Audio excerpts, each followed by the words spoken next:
దేవునికి స్తోత్రం. మన రక్షకుడైన యేసుక్రీస్తు పరిశుద్ధ నామంలో మా హృదయపూర్వకమైన ఎల్రోయు వందనములు. ఈ దినమంతయు దేవుడు మీకు తోడుగా ఉండి కాచి కాపాడును గాక.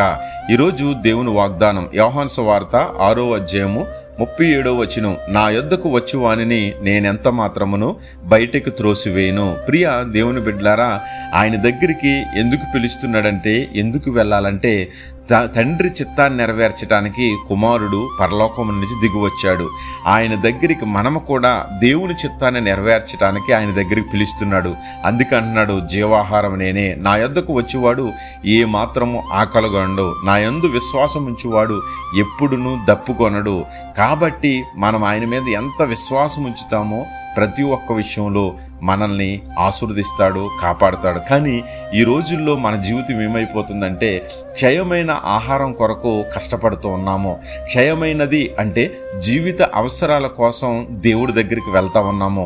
కాదు, దేవుడు అంటా ఉన్నాడు, నా శరీరం తిని నా రక్తము త్రాగువాడు నా యందు నేను వాని యందు నేను నిలిచి ఉంటామని.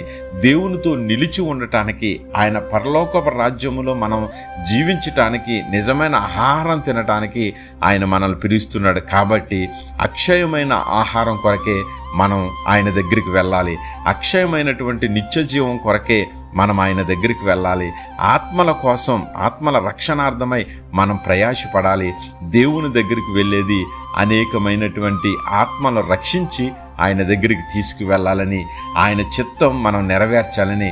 ఆత్మయే జీవింపజేయుచున్నది కనుక శరీరం కేవలం నిష్ప్రయోజనం కనుక శరీరం కోసం దేవుని దగ్గరికి వెళ్ళకూడదు, శరీర అవసరాల కోసం వెళ్ళకూడదు.